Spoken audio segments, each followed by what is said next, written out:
Yeah. But you're okay now. But I'm okay that's a good now. thing. It's all good. I got over the worst really quickly. Yeah. But I obviously know that I would have had it quite mild. Because people. What was it? Where did you go for the test? I went to the drive-through one in. It's so weird. I'm not gonna lie. Did you have to go to window 2, please, and then you go there, like, and you get your test at fucking window 3 or something like that. So it was at Stoke. How many days did it take to get back to you? So I did the test on it was like one full day, really. I went for a test on Wednesday. I got my results on Friday. And it was better by Monday. Literally, that needs to be done. Boo!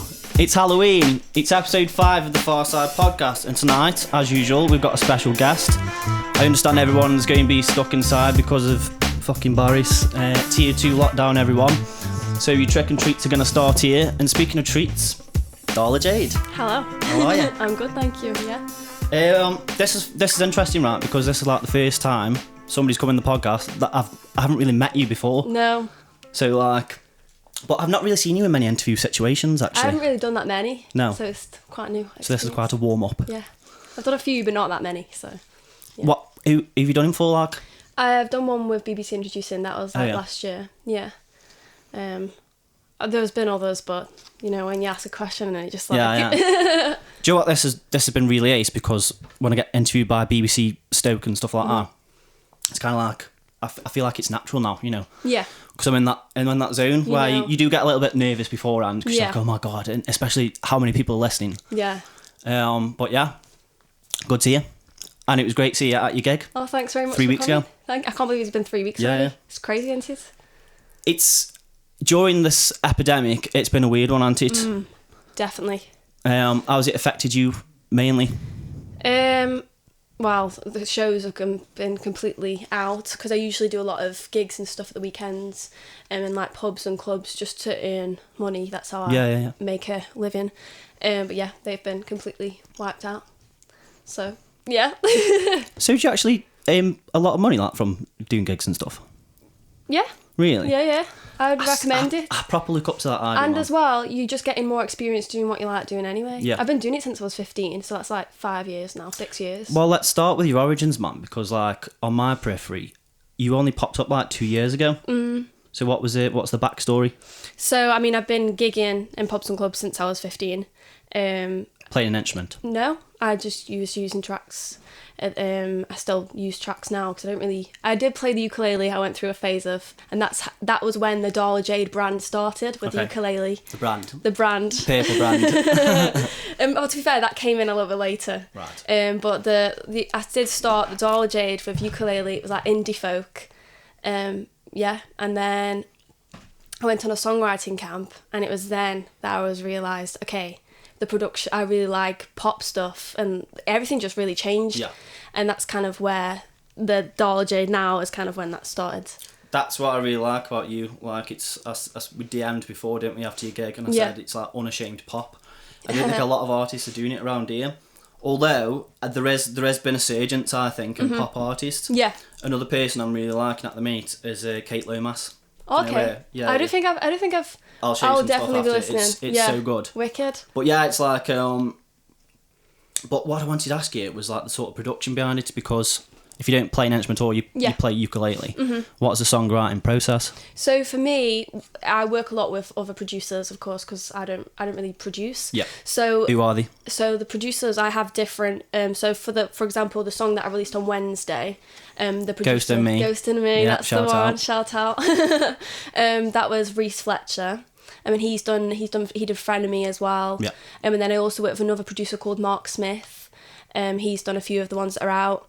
I've just been working with different producers, really. Oh, we got to explain the fucking Halloween costume as well. I know, you're probably all thinking, what on earth is she wearing? So who are you? So, I'm Darla Sherman from Finding Nemo. Okay, so the girl that was, The girl with the fish. But I ain't got a fish. I couldn't get an Nemo, so I literally looked everywhere to find a Nemo toy. I thought, it's quite a common like film. People know about it, but there's nothing. It's pretty old though, isn't it? Oh. It is old. Yeah. Did you watch Dory? Finding Yeah, Dory? I did. I haven't yes. seen that. No. I did. You're not into that? I mean, I am. Yeah, I love Disney Yeah. movies and stuff. Finding Nemo was like one of the best, Yeah. but I never got into Dory for some reason. Yeah, Don't to know be why. fair, I suppose the Finding Dory came so far after the Finding Nemo. I feel like if Finding Dory came out in the same era, Yeah, we would have been like. But you can take that off if you want. I was saying to you, I was going to have to take it off because it's. Unless you want to keep it I on, mean, that's I'd fine. rather not, to be honest. It's literally attached with clips. But yeah, I mean, like with the production, so are you sitting at home just writing?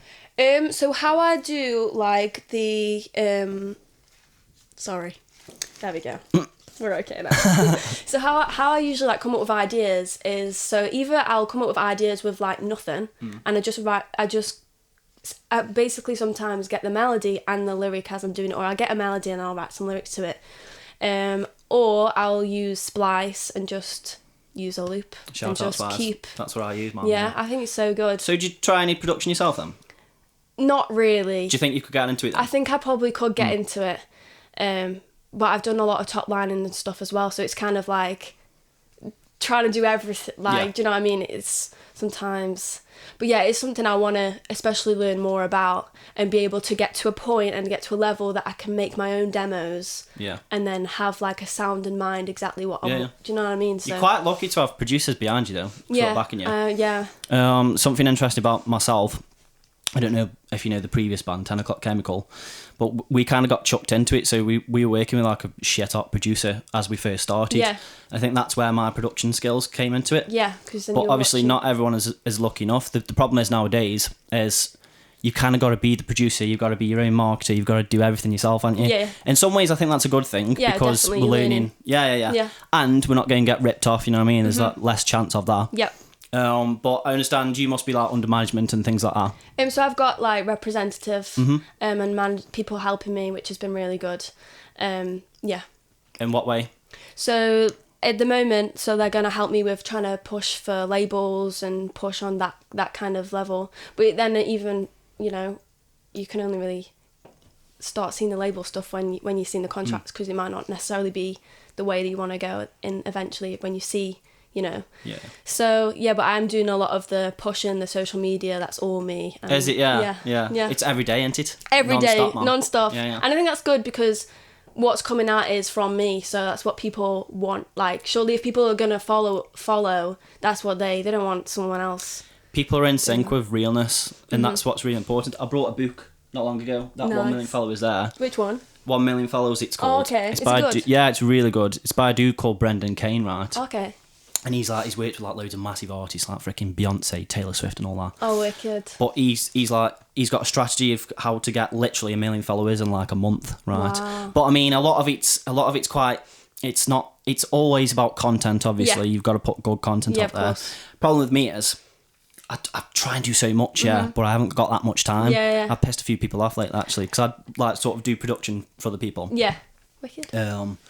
But it's not gone too well because of Tesco and because of the podcast as well. Yeah. This is kind of too constrained and everything. But I really enjoyed doing this, you know.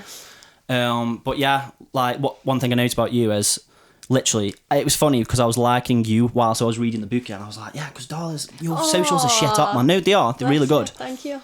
But you are really consistent. Whether you're posting every day, making sure you've got something to say or you're doing something. But yeah. And that book is basically, it's just stating that. Post every day, be consistent. And also, it's about that sort of interacting as well, isn't it, with other artists and things like that. I think you have to help each other. Yeah. Like, there's too many people that you don't, and it's like you're missing a really big opportunity to like build community, and just support each other. Like, it's like free, so, you know. Ghost and Me. What's it about? Because the marketing was brilliant. Oh, thanks. IMO. Halloween. Yep, Halloween. Ghosts. Spooky. Yeah. New songs. It's weird because, I mean, we wrote the song literally last February. It was such a, like, long time ago now. Oh, shit, it's quite old then. Yeah, so over a year and a half, yeah. Fucking hell. Crazy. Yeah. I always feel like my songs are always, like, ages, like... Have you got loads lined up? I've got a lot of material. It's just finding the way I want to release it and how I want it to kind of... But I always knew, like, Ghosting Me, I wanted to release it around Halloween, just because, it's good time, man. It's good. It's good tune as well. Oh, thank you very much. Thank you. I'm dead envious of it though. I am, because like I think my trouble has been through the years. I've got about 20 songs that I haven't finished. Oh yeah, I mean, I'm a bit terrible. That's what you need to do. It's you know what I mean? You got to get them finished and then keep them up your sleeve, ready, and then you release them when you want. Yeah. You know? Yeah, I mean, I am a bit bad for that myself. As it took, I reckon though, this is something you've learned through the years, though, isn't it? What, like, as in to keep working on being one step ahead. Yeah. I mean, sometimes it doesn't really feel like that. Yeah. Especially this because I've released quite a lot of singles recently. There was I did quite a few back to back. So there was 2 of You, then there was Forget You Not, and then there was this one.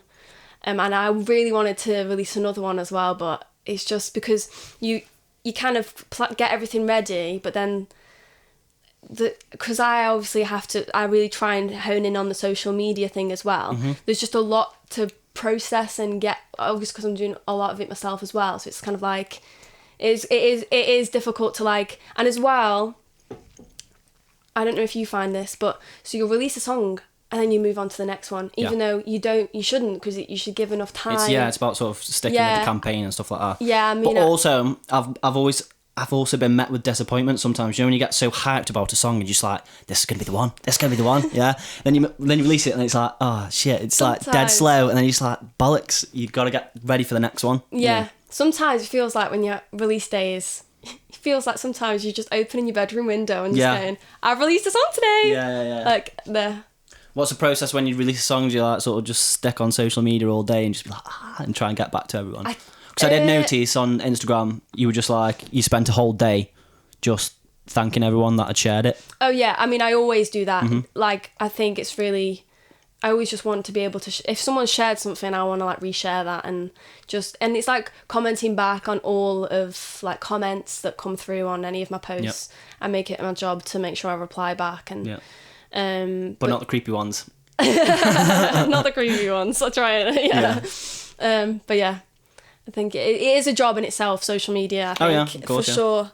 I'm just kind of getting the knack of it now, because, like I say, I feel like this podcast I'm just fucking criticising myself all the time. But before, I was just I was posting once every fucking 2 weeks, you know, and it's that's not good, that. You know, you gotta have something prepared every day. But I feel like I'm getting better at it now, and I'm sort of understanding it. Because I used to be one of them where it's I fantasise about waking up one day and never having social media ever again. But I've spoke about this on the previous podcast. Mm-hmm. This is our business card nowadays. You know, this is what. This is what's going to get us through the world, essentially. You know, in our careers especially. Yeah, definitely. But yeah. Yeah. Forget You Not. Sorry. Yep. That's about Alzheimer's, right? Yeah, it is. Yeah. And it's quite clearly about Alzheimer's, mm-hmm. because I remember walking to your gig and I was just I'll shuffle some of your music. Yeah. And before I even saw the title of the song, I was like, fuck man, she's on about memory loss and things like that. Is that something you're okay talking about, by the way? Yeah. So what is it about? Is it someone close? Yeah. My nan, she's been got early stages of it. Mm-hmm. And at the time when I wrote the song, it was very early stage, to the point that she didn't really want to go for any tests or anything. But yeah, that's kind of what where the inspiration. Proper emotional, man, isn't it? Yeah. We just said it to you when you were writing, I think there was times when it was, because I mean, it's just, I always find songwriting sometimes quite emotional anyway. But yeah. Yeah, well, I definitely felt the most emotional I felt when I was doing that song was when I was in Thailand. Mark, who produced it, he was in the main booth recording on the piano. I got a bit choked up then, and then also when we basically changed the perspective. So I started writing that song 2 years ago, prior to the release. Mm-hmm. So I would have only been, I think, about 19 at the time, and basically I remember writing it, and then we ended up changing the whole perspective of it. And when we changed the perspective, I remember we just got goosebumps. Goosies. Yeah, we were okay, this is... Yeah, Mum. Oh, has anyone ever reacted to your songs and gone, oh my God, your parents or anything like that, when they heard that especially? I mean, there was one time when I was performing at the Bedford in London, and I sung the song, and bless this woman, she came up to me after and she was literally crying. Oh. I don't know, it's just, there's been a few times when I've sung that song and people have come That's ASO, isn't it? I think. I mean, not that they're crying, like, but I mean, sort of that they're crying, because I'd be like, yes, hooked, you know what I mean? Like, you've got one. Because in my opinion, I think if you've got one song that means something, you know, to like one or two people, it's done its job. Yeah, you know? yeah. It's been nice as well, though, that the song has been able to then allow them to open up about their experience, because it's something that's not really talked about. It's something that everyone knows about, but no one really talks about. Yeah. And it's one that sadly so many people have been through, and but I think it gives that like time for people to talk about it. Yeah, of course, man. Yeah. I know someone that's his mum's got it now. She's sort of in the middle stages, but my nan died of Alzheimer's. But this was years ago. This was. Not that makes sense, sad like, but the one thing that I took from it positivity wise was she didn't actually forget us, she just forgot how to speak. Bless but it was like a few days before she died. My sister was in the hospital and she said Laura, and then we were like, what the fuck? She remembered her name. So that was, you know, that's my experience with it. But yeah, credit to you, man, like, you know, sort of bringing it to the table. I like the fact that you write songs that isn't just lovey-dovey, you know what I mean? I made that kind of a decision. It's not that I don't write about that, because I do because I do a bit of dance music as well, and I write for that genre, and I feel like that's where I kind of talk about them kind of things. And there is like one or two of my own tracks that I've got coming out that are more in the relationship realm, but it's just not something I really I just rather not. Like, everyone does it anyway. I'm on exactly the same level there, man. Yeah. Like, I just struggle doing it. Like, I just don't see the point of writing a nice song. You know what I mean? Yeah, what's the point? I'd rather make it dark. I think there's a dynamic as well at play, right? Because I'm quite a positive person. I'm always goofing about, and like, I've got a happy view of life and stuff. But I notice all my songs are always fucking dead dark. I'm always like, fucking hell, why? You know what I mean? Where did I get that from? It's the darkness coming from, yeah. But I think that's good though, because then it's like, you know, juxtaposes. Yeah, exactly. Nice word. Yeah. It's all about balance, isn't it? You know. But yeah, I did a song that I'm probably going to release in 20 years time, like, and it's called "This Show Will Go On," and I wrote it specifically about my sister and my dad at the same time. We were all going through a bit of a fucking horrible mental patch, like some of the family was. And I just wrote the song. I'll show you after, like. And I remember showing it to Lindsay, and she cried. Oh, bless. And I remember showing it to Dad, and I was like, fucking hell, son. Like, but that's Asa, that is. Yeah. The evilness of me is just like, the evilness. Yeah, you know what I mean? Like, that's what we want. But you mentioned Thailand, man, and that's another thing we've got in common. So, yeah, I went Thailand. Wicked. Yeah. My uncle owns he owns a couple of bars over there, right? Nice. So I think it was like 2015 or 2016. It popped up on my memory, actually, because I went in October. But I went to Pattaya. Didn't you go to Pattaya as well? Well, Pattaya is really close to Bangsaray, which is where the studios that I went to. Yeah. I'll be honest, I haven't seen like a huge chunk of Thailand, because when I've been there, I've been to do music and stuff. Yeah. What the hell's that about there, man? Like, do music in Thailand, it's so cool. Yeah. What's the opportunity? It is crazy how it even happened. Right. So basically, I did a lot of stuff like auditioning for the X-Factor and stuff like ages ago now. And a guy that got me like a scouted audition for the X-Factor then started doing like songwriting camps. And then he reached out to me and he was like, oh, like, would you be interested in doing like a songwriting camp in Thailand? I was like, and at this point, I'd literally only wrote like 4-5 songs in my life. Bloody hell. Not really written that much at all. And I was like, you know what? Let's just go. Like, I'd just been made redundant from my first job that I'd had. Yeah. I was like, okay, well, I may as well just go and do it then. It turned out to be like one of the best weeks ever. And then from there, I got my team from that week. And then I went back last year and did like a whole month there to record like an album worth of stuff. I won't release it as an album, but like it's just all material that's kind of there, sitting ready to go, ready kind to of thing. Favourite food from Thailand? I didn't really eat that much Thai food. Did you go for anything crazy? No. Oh my god, I tried water meals and everything. I was really ill. I remember both times that I've been. I don't know if it's a jet lag. But what season did you go? Month. So the first time I went was September. Hot.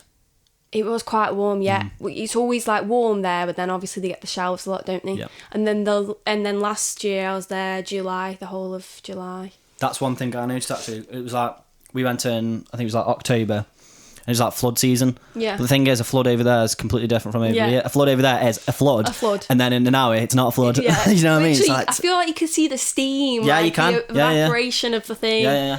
It's crazy. Yeah, it was, but that was one of the best countries I've ever been to. Man. It is such a beautiful place. So want to go back. I can't imagine what it's like to record there. You know, like on a business thing. were you in that mindset when you went as well, or were you just like, Because No. what was the routine like? You know, was it like wake up early, get some? I wouldn't say you woke up that early. It was it's very chilled environment, and it's such a nice place. Like as soon as you get there, it's just so, I want to say like zen, really. Yeah. Like it's really chilled out, and the atmosphere is just so good. And I think it's like the perfect place really to like make music. Really? Yeah, honestly. I don't think. I mean, I took so chill. I took a scent there when I went actually, and when it was thunderstorm, when there was a thunderstorm, like I got a synthesizer and I started doing arpeggios and stuff. That was cool, but I couldn't imagine. It's that heat, man. The heat. Like it's at first it's so unbearable, but then I got so used to it. Yeah. And I never forget when I was in the car on the motorway and my uncle said to me, he says, "Reece, if it gets too cold," talking about the air conditioning, "roll your window down." And I was like, how does that go out with, I was like, but you roll the window down and the fucking, it's like a hairdryer, mate. Like, it's fucking mental, ain't it? Literally. But I suppose, I mean, the aircon over there is a lot better than our aircon. Yeah. I feel like whenever it's hot in England, it's just like, I Blowing think hot that's air. more unbearable than like the heat in Yeah. places like Thailand and America, because like they're so equipped. We're just not. So, what, have you been to America as well then? I have, but not for music. So when did you go to America? A couple of years ago Shit, now. man, it's one of my biggest dreams, go to America. It was the first time we went. We went to the Disney and did the whole Universal thing. Yeah. Oh, I was. Do you like travelling then? Yeah. So, I love travelling. Gig in the world's not going to be a problem for you. Oh, then, I'd is it? love to do Yeah. that. It's like a dream. Where do you ever think about places like Japan or things like that? I mean, that would be really cool. Yeah. I'd be well up for that. Yeah. I think that's one of my other. That's my second dream. Japan is. Yeah. Like US first, Japan first. second, and the cool thing is I've actually got like some Japanese connections. Nice. And we were considering taking 10 o'clock chemical there, but Hey. before I quit it all, like. Oh. But but it's a good thing. Yeah. Because like. You're still enjoying what you're doing I was speaking to you about being it's better being solo. Yeah. You know, because you're making all the decisions. Mm-hmm. And there's that phrase, isn't there, the camel is a horse designed by a committee.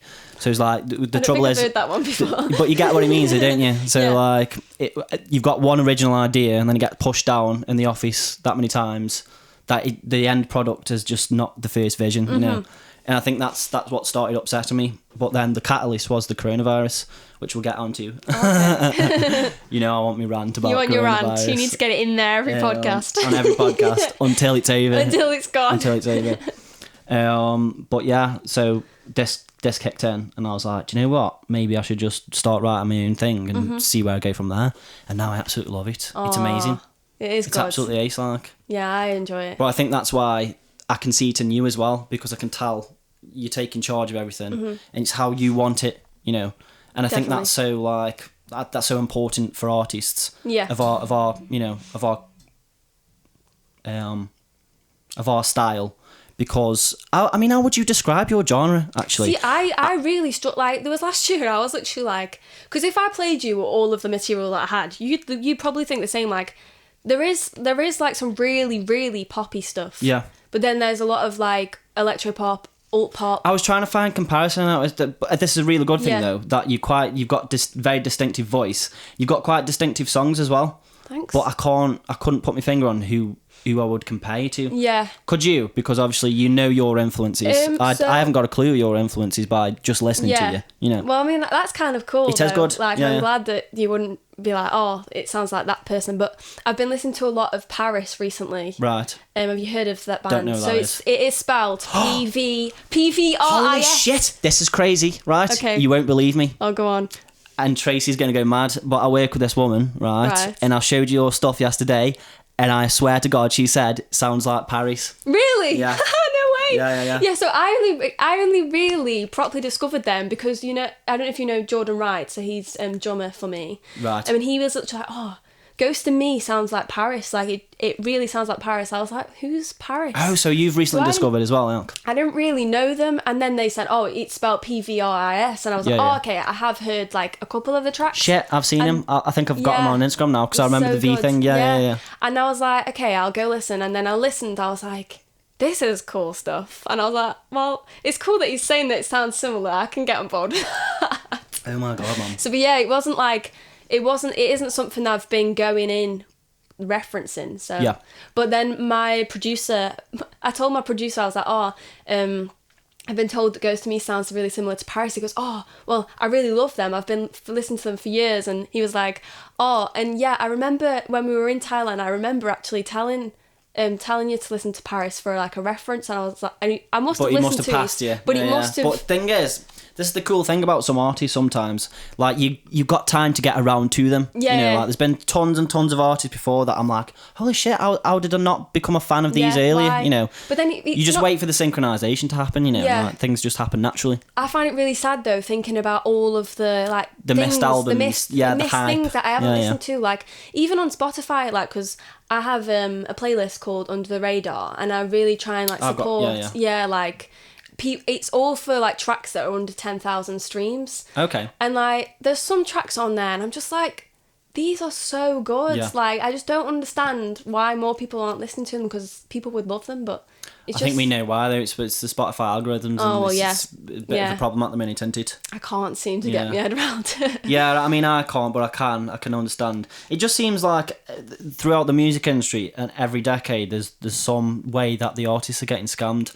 Like in the olden days, it used to be like either management or A&R or something like that, you know, that'd do rippy off your contracts. But now, obviously, you have to have.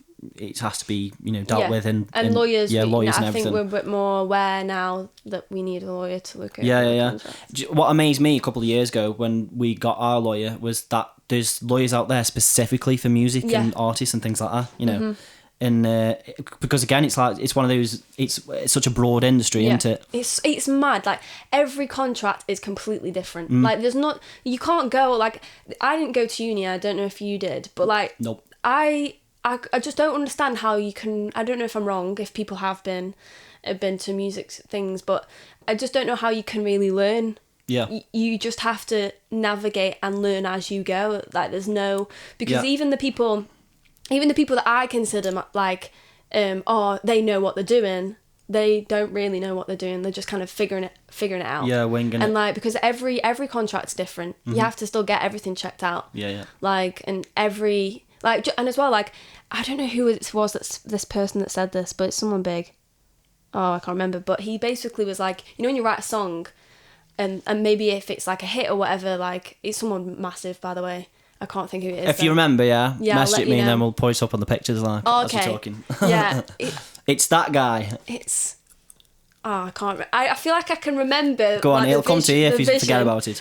But yeah, so he was basically saying, like, you can write a hit song and then when you start a new thing, you're just starting completely fresh again. Like, you can't... That song's already been written, you can't, like, do it again. Yeah, but that's a good thing, though. Yeah, no, it is good. I love that. I love that as well. Yeah. But, like, I'm saying, like, there's just no set way to do anything. No, there isn't, actually. Yeah. Because it's like me asking what your process is, and it's like mine changes from time to time. Yeah. But I come at it from a producer's angle, so usually I'll write the beat and the music first, and then I'll put the lyrics and extra, after. fiddly bits on it after. Yeah. I'm looking at this because you brought this in for me, haven't you? I did. I don't know what it is though. Thank you very much. I don't really know. It's a Sauvignon Blanc. That's nice, that is. Is it? It's a nice white wine. I'm glad that you like it. Oh, and it's a corky one as well. Thank you very much for that. But I just explained to you, I'm actually stopped drinking, haven't I? So I'm like, well... And the last time I actually drank was at your gig. Because I ended up at some party with fucking Ash Wall. And the next day I woke up, I was like... That's it now. That's got to be it, because I can't stop, man. I did, like, are you a drinker or...? I drink when I go out when I'm with friends. Right, yeah, but like, not at gigs. I don't really drink at gigs, unless I've unless I've done the gig. Yeah, I wouldn't be able to. yeah. I would not be able to drink before a gig. Yeah. I just sensible. I just could. I remember there's been a time when I've had a drink beforehand, like a few drinks And you're just a bit beforehand, like, and I just it's just not good. Yeah. No, it's true, man. I used to do it all the time, but I think with a band thing, it's just kind of the culture into it. Like, you have a few drinks before you go up, and then you just play a shit gig, and then you come off, you think it's ace, and then you watch a video back, and you're like, oh god, man, I was stumbling everywhere, all over the stage and everything. I've had so many embarrassing moments from doing it. But I have noticed when you don't drink, that's better. And then just drink after. Yeah. When I was at the Underground, I got a few drinks like ready for when I was finished. Just because of the fucking 10 p.m. curfew. Yes, the 10 p.m. curfew. I was literally there like trying to like neck me drinks.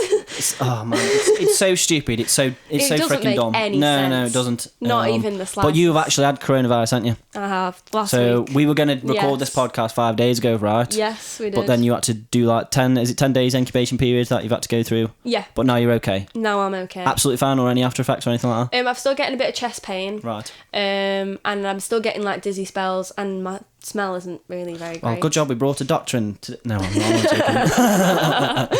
Yeah. But apart from that, I feel a lot better now. Yeah. So what did you get then? How did you know you got it? Like. I don't really know how I got it, and I suppose there's no way of ever knowing. Yeah. But I think that they need to update their the three main symptoms. Oh yeah, no taste, no. There's no taste. Yeah. The no taste, no smell is like one thing, and then there's fever, and then there's one more, isn't there? The cough. Oh yeah. But like I just feel like they're not obvious ones, like because how it started for me, and how I know it started for a lot of other people as well that have got it. And they get a really bad headache, like really bad, like migraine. Yeah. That's what you had as well, wasn't it? Yeah. That's what I had, and then I started feeling a bit like weak. Didn't really have much energy, and then I was getting like dizzy spells as well. And then I think by that time you've already been passing it on. Do you know what I mean? reckon you should write a song about Corona. Oh no, I don't think I could. It'd be better than mine, because mine would just be like, it's Did you all a do load one? of bullshit. Yeah. I kind of feel. I feel like a lot of people have done the whole Corona song. I mean, I've not really heard that many, but I just feel like people have just done it as a process. Oh shit! Actually, my first 2 tracks I released was about like sort of the Corona, or at least the circumstances that we're living in.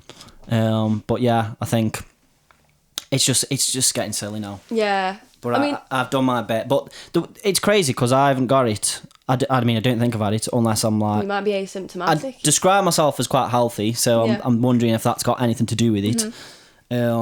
But I've been reckless, I have. Honestly, I've been fucking reckless. Have you? Yeah. In the first 2 months, I was really like... My dad's got COPD. Yeah. All my family were frontline workers. Like my sister's a paramedic.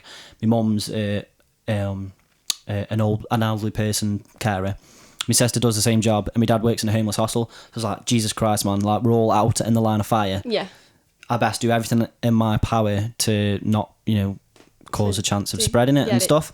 But then after 2 months, I was like, I still didn't know anyone that's fucking got this, So I started being reckless. Went Manchester, been London, been. I mean, I've been doing done the a bit same, of everything, yeah. But like, I've been going out, but I've been like really careful, taking hand sanitizer, wearing my mask. But you still got it. But I still got it, and even though I was really careful, like I just think everyone's gonna get it. To be honest, I agree. I honestly think This is gonna flow through the population, and I think now what the government should admit, but I know they can't, because either they don't want to be proven wrong or they don't want to show that they've done something wrong. Is I think they should have put in a policy where they were protecting the most vulnerable first. Do you know what I mean? And just keep healthy people going. Although I understand that we didn't know. Nobody knew anything about it. Yeah. I think we all panicked pretty much, don't we? I think everyone like, especially the first couple of months, like you didn't really know what was kind of. But now, because I've been literally obsessed with the data, like I'm a numbers man. Yeah, I love physical you're seeing stuff. it all. Yeah. And every day I'm just like, right, it's adding up to be not even as fatal as it's been made out. Like you said, you've had it. It's like basically like the flu, ain't it? Yeah, I would say it's very similar. But then again, I can't remember if I've ever even had flu. I haven't had the flu. Oh really? No. So this is like the first time you've actually. Yeah. Like I was in, like, I'm not gonna say I had there was like a middle few days, like it was like the Wednesday and Thursday. I was just in bed all day, even getting up for like 5 minutes to just stand, was just too. Yeah, but you're okay now. But I'm and okay that's a good now. thing. It's all good. I got over the worst really quickly. Yeah. But I obviously know that I would have had it quite mild. There's people. What was it? Where did you go for the test? I went to the drive-through one in. Yeah. It's so weird. I'm not gonna lie. Do you have to go to window 2, please, and then you go there, like, and you get your test at fucking window 3 or something like that. So it was at Stoke, and then so you get there, and I'm like, thinking, like, this is like scary. I think that was the scariest part. Yeah, that sounds fucking weird. They were literally there is. with like because you had to have the windows up. They'd shout at you if you had it down a tiny bit. And then they had the little like little cards, and you had to read what it said off the cards. And then you'd get around somewhere else, and then they'd be like, ring this number. It was dead weird. And then you'd ring the number up. And then she'd like tell you what you're going to have to do. Because me and my brother did the self-testing. So yeah, then they like tell you to put your window down a tiny bit, and then they'll push through a test, and then you have to wind your window back. It's so strange. So what is the actual test? They just shove something. You have to. So there's like one swab, and you have to like put the swab at the back on your tonsil area. Right. For like 10 to 15 seconds, and then you have to put it up your nose. The same swab, which is a bit grim. And then for like 10 to 15 seconds, and then put it in a little test tube and. Yeah. How many days did it take to get back to you? So I did the test on it was like one full day, really. I went for a test on Wednesday. I got my results on Friday. And it was better by Monday. Literally, that needs to be done. Yeah. In fact, that's the fucking coronavirus song, isn't it? That's the coronavirus song. I'm a genius. We've just done it. I didn't know. We've just done it. Yeah. TikTok it. I don't do TikTok. You don't do TikTok? Are you on TikTok? I am, but I'm a bit rubbish on there. Right, okay, because my understanding of TikTok is, I think it's just for kids, man. Like, because every time I'm on there, I feel dodgy as fuck. I feel seedy, do you know what I mean? Because it's just like one kid after another just dancing. Yeah, it is a bit I'm strange. just like, oh god, I didn't know if I could do that. Although sometimes I make stupid videos and stuff, and I always think, maybe TikTok could be right for me, you know, if I found the niche, you know. I think if you find your niche and you find what you want to do on there, I think it is because of how the algorithms are on there, because it's not, even though it's established now, there's still like sometimes like a post could do really well and then a post could do really bad, and it's like because it doesn't really know the algorithms aren't as... There's nothing worse than a bad post, man. Honestly, get you down. Oh, literally. I did one the other day, yeah. I took a photo just outside there, and I thought it was dead cool. Because I was like sitting on it by the exit sign, and I thought, I'll do an inspirational quote about not exiting, you know what I mean? One like, I was like, that'll get up later. And it fucking didn't go, and I was like, Jesus Christ, man, it just looks dead bad, don't it? Is that on TikTok? Where was that on? That was on Instagram. I find my Instagram engagement's gone down so much recently. Yeah. What do you think that's due to? I just think it's the Instagram algorithms. Bastards. Yeah, literally. Because I post like consistently all the time, yeah. But I also find, I just don't understand this, but like my more arty ones, the ones that I've spent more time on, will get less. And I'm like, okay, but this was what I deemed as cool, but maybe it wasn't. I suppose it's about trial and error. A lot of it is down to. It said that in the book as well. Actually, like a lot of posts just come at it from different angles. Yeah. And you know Ben Nixon. Yeah. He's basically like my mentor, right, in life and everything. I call him every week. Yeah, we have a fucking 2-hour conversation down the phone. And because I'm like, I mean, I'm not apolitical. I've got you know beliefs and stuff like that and values, but my view is like I'm quite libertarian in the fact that it's nobody else's business. So like these are mine, and I don't need to like portray them or push them out there to people. But then the more I look at people kind of succeeding on posts and stuff on the socials, sometimes I have a political tongue, and I'm thinking, well, maybe I should, and I've done it recently, and I thought I was going to get backlash and a lot of haters and stuff, but I've had more support than anything else, so it's like, that's interesting, isn't it? Yeah. Is that something that you are conscious about, or that you think about going down, especially like with elections and stuff coming up? You know, elections. I hate elections. Really? Yeah. I really dislike them because I think it is like I'm similar to you. I like, I'm voting for who I want to vote for. Like, and sometimes social media, I don't really like. Everyone's like, you should vote for this person. Vote for this person. I mean, in America, it's completely different because Trump's an absolute idiot. So. You reckon? Yeah. But. Yeah, I don't know. I do kind of like to keep my views like they're mine. Do you never get tempted though? Because I suppose you're going to come to some point where you kind of are an influencer now, you know. Oh. Well, you are though, aren't you? With your followers and everything like. I wouldn't really say I'm an influencer. You've technically, locally especially, you've probably got a little bit of power, you know, in something that you could, you know, project your views on. Does it never even cross your mind to like sort of put something out there, something that you're feeling? Not on political, really. Like, it depends what it is. Obviously, the Black Lives Matter movement, I was very on board with that. Yeah, with and the Black Square. Yeah, like, and I want to support, like, movements that I think, obviously, I mean, Black Lives Matter movement, everyone should be on board with that. I'm sorry, but it's just the thing goes with me is, I believe, I agree with the sentiment, Black Lives Matter, of course they do, but I don't like groupthink. I don't like doing things because everybody else is doing it. And also a lot of it's like empty words as well, you know. And I think when things like that come around, I'm always like, nah. Who's doing it for the actual... Count me out of all of it, man. And like I sort of, like I say, any of my convictions I'll do in my personal life. You know, I don't need to... It's kind of like, you heard the term virtue signalling. I think a lot of it says virtue signalling nowadays. So it's like, it's hard to see what's genuine and what isn't, you know, when everybody else is doing them. Yeah, I kind of get what you mean on that, yeah. But my point was, talking about Ben, was he was always telling me, because I can get a little bit fucking, especially if I had a drink now, so I'd be like, right, I'll fucking tell you about my views, mate. And Ben always said, especially on socials, especially, you know, with your artistry, don't post anything political, man. And I was like, yeah, but, I mean... Sometimes it's good, isn't it? Because it's good that people know that you stand for something. Yeah.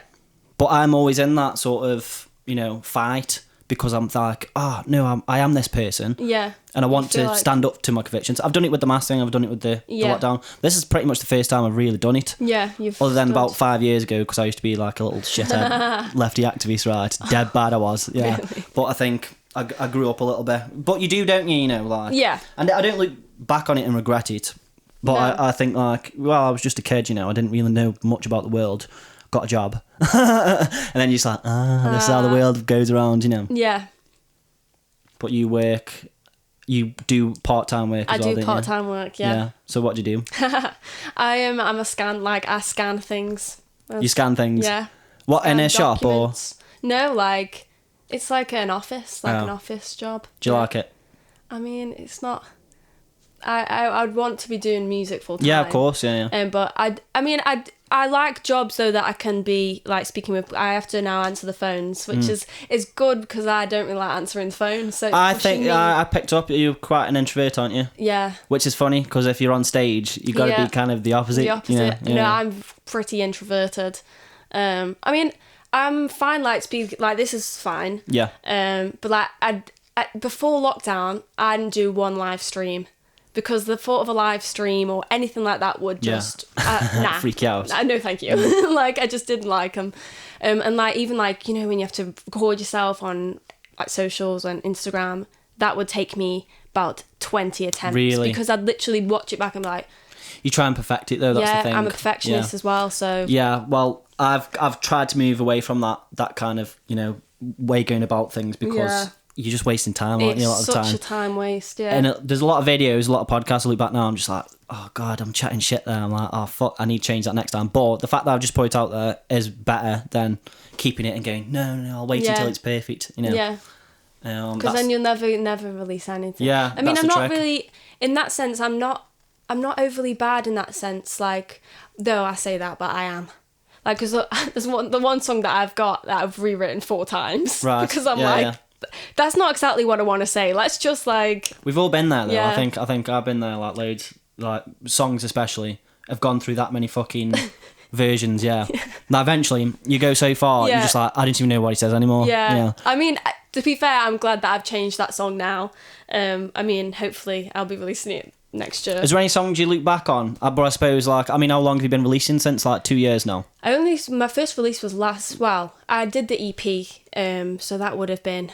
Was that like 2018? I think that was 2018, but then I took all of that down because it just made no sense. Okay. Like, it didn't make any sense on my profile to have that and then the new stuff. Yeah. But then, the official like single that came out was last April. Was that time? 2019, this time. Yeah. Yeah, because I was trying to backtrack today, actually. And I was like, oh shit, you haven't been releasing music on the profile of it, like, that for that much, long. No. I've only got like 6 releases. Because I was going to ask if you ever listened to a piece of music, right, that you've written ages ago, and you go, oh god. Yeah, I mean, I have had that. Yeah, definitely. Because I mean, there's some stuff as well that's like that I've done I did prior to that, where I was just kind of dabbling in songwriting. Because to be honest, like I came to it quite late. Like, I was about 18, 19 when I decided that's what I'm going to do. Yeah. Like, so most people have usually started writing by 15, 14. I was about even 8, early. Yeah. I picked up key. Yeah. It was so late. Like, and I remember this guy once was like, "You're really behind for your age, really." Really? You said that? I'm not gonna say, but say it. I'll bleep it out. Nah. Are you sure? I'll bleep it out. It's fine. Who is it? Somebody I know? No, you won't know. Oh, right. Okay. It's called. Right. You're gonna bleep this out, yeah? Yeah, I'll bleep it all out. I promise. Right. Okay. Yeah. So what does he do though? Yeah. So he is great. Like, he's really good. And to be fair, that session then made me really kind of hone in. Yeah. So it kind of does a silver lining to it. So you kind of agree with him in a way, anyway. Well, I didn't agree with how it was said. Yeah. Because it was literally my first like collaborative session. Yeah, that's not good. So is it? like it could have completely tipped me off. I thought, nah, I'm not collaborating with anyone. It could have. But then again, you fucking had the strength to go, oh fuck you, you know what I mean, carry on. And we ended up releasing that song anyway, so yeah, it's one of the ones that's released. Oh shit, no way. Fucking hell, man. Nice. What time are we on? 45. Play some memes. Oh yeah. Yeah, you know about this. I know about this. So, basically, I've sent you some memes. I'm scared. They're all good, man. Are they good? Okay. Because I am aware that your parents are like your biggest fans, aren't they? Yes, they are indeed. Do you ever get embarrassed by that? Not really. I used to, right? But Did then you?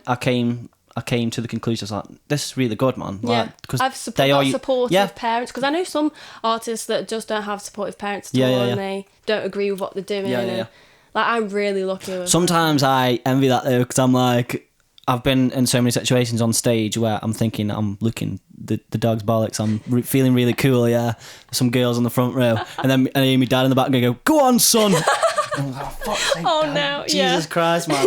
And my mum's like, "That's my son. That is." My mum's the same. But then I've grown to love it now because, like I say, they're actually your true fans. Yeah. You know, they never like back off, and they're just always going to be supporting you. Always, yeah. So yeah, show us your meme. Show us your meme. I've sent you 10. Okay. And do you know what your task is to do, right? I'm going to have to explain because there'll be some new viewers with you tonight. So, I've sent Darla 10 memes, and what she's got to do is rate them out of 10. But, have you ever seen Barstool Sports? No, I haven't. There's a guy that rates pizzas, right? Okay. And he rates that many, he's had to introduce a decimal point. That decimal point is really important, It's very Darla. important. Yeah, I mean, really I've watched important. on your other podcast. So you know what the score is, right? Yes, I know the score. First meme, let's go. Play the music. Okay. How to have fun and safe Halloween. Enjoy your egg, children. Warm scrambled egg. Yum, egg. Fill your mouth up with sweets or meats for the children, so it's like your mouth is an actual haunted cave. Oh my god. This one's my favourite. Put a cheese slice on a crack to give your family a spooky Halloween fright. Carry a big bone with you wherever you go for a haunting Halloween big bone effect. I like your big bone. Thanks. What are you rating it? I would say 6.8. It's not a bad score to start off. What's your opinion on sliced cheese?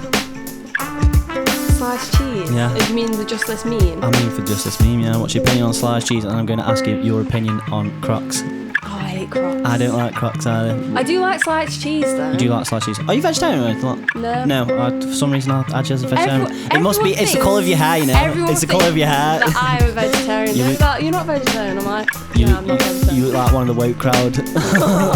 Next meme, 6.8. And through it all, she offers me protection. A delicious shortbread selection. Yeah. No, that one. Good. Honing in on the Robbie Williams Gotta of be Stoke On-Trent. Yes. So, what are we rating that? I might do a 5.6 for this one. That's okay. We've got better memes coming up, I think. Hopefully. Fingers crossed. Next meme. What was that? 5.1? 5.6. 5.6. Next meme. When your friend Manuel tries to give you a hug. Jesus, Manuel, Corona. I'll give that one a 7.8. Did we give that one already? 7.8. Yeah, but that's 7.9 then. No, This one. I like it when you use the same scores because it means I don't have to create as many scores. I could just copy and paste it, like, you know what I mean? But yeah, okay, 7.9. We'll go with That's that. a good one. 7.9, good meme. Next meme. My knees after carrying around all this fantastic music taste. I'll go with an 8 for that one. 8.1. 8.1. Yes. Yeah. I was going to correct you anyway, don't worry about that. Right, 8.1. Next meme. Me a quad, for quad, wherever you are quad. These are just silly, yeah. I'll give Good that PG, family friendly memes. Yes. You know what I mean? one a 6.6. Know what I mean? 6.6. Okay, that's an okay score. Next meme. I've had it up to here with this pandemic. Come on now. I fell off my fucking chair when I saw that. I'll give that a 9.2. Thank you. Oh my God. Ding, ding, ding. That's a fucking hard score, man. That's amazing. Next meme. 9.2. He didn't want to eat dinner, so I put these PJs on him while he was asleep. And when he woke up, I told him he starved to death. And now he's wearing the same shirt as me. That's why I picked this meme out. You know. Oh, bless him. I'll go for a 6.2. 6.2. Yeah, that's an okay meme. I mean, these are like average score memes. Maybe I should have just put a naughty meme in there and just like sort of just told your parents to like look away. Go you know what I mean? for a second. Because these aren't very good scores, although we did have a 9.2. Next meme and second to last meme, sorry. Honey, did I ever tell you that you cook well? Oh, no, babe. So why'd you keep cooking? I'll give that one an 8.9. Can you cook? No. No. Not for the life of me. Who cooks in your household? My mom. She good? Yeah. Very good. She's good. I think the reason why I got good cooking, because no one in my family can really cook, like, but I got really good. Yeah. You know what I mean? So bad. I just burn everything. Like, I have a thing on my Instagram, which is just me dedicating that story to just me burning shit. Did you set your smoke alarm off and all that? A few times done. I do that though, to be fair, but that's because I like my stuff like that's kind of grilled and singed. Do you know what I mean? But I can't get that effect when I live in a flat and I've got one of them fans. Oh yeah. The smoke just goes to the smoke alarm. Yeah. I mean, what I end up doing is I'll put something on and then I'll get sidetracked and then forget. Set an alarm, man, or get a timer. Yeah, but I just forget. Right. Okay. I'm going to start a new thing called f.a.r. cooking, and you can come on. And I'll teach artists. Yeah. Right, next meme, last meme. Vinyl Richie. I'll give that one a 6.7. What? I don't think. You don't think it's that good? Funny? Oh man, I think we've got different styles of humour. To be fair, I was looking at your obviously the other memes, and I was thinking, yeah, I think we do have. I've got a dry sense of humour, I think. So what's your kind of memeage? I think they are. I think I laugh more at the rude ones, to be honest. Right, okay. But let's, yeah. That'll be a next one, yeah? Or unless, right, I'll start a Patreon, right? Because your parents won't even know what that is. No. And we'll do it from there. So yeah, that was, what was that score? Oh, I can't remember. 6 point. It was recorded, so I'll put it on there. Can't remember. Right, yeah, so that signifies the end of the show. Thank you so much for coming in. Thanks for having Obviously. me. I think it's been quite monumental, actually, this moment. Not meeting. You know, one of the best things to come out of Stoke On-Trent. You're probably the second best, you know, so thank you very much. Thanks for having me. Promotion, let's speak up about Ghost and Me. Yes. Where can we go? Where can we get it? It's out on all platforms. Spotify, all YouTube, platforms. out everywhere. Just type in Darla Jade, Ghost and Me, and it'll come up. And then my platforms are at Darla Jade UK. That's Instagram. Facebook page is Darla Jade. I'm basically Darla Jade UK on most things. Yep, awesome. Yeah. Also, if you're watching this from the premiere, go over to BBC Radio Stoke because Macias is doing a live mix. So thanks for watching. See you next time. Nice one. Well done. How's your bird?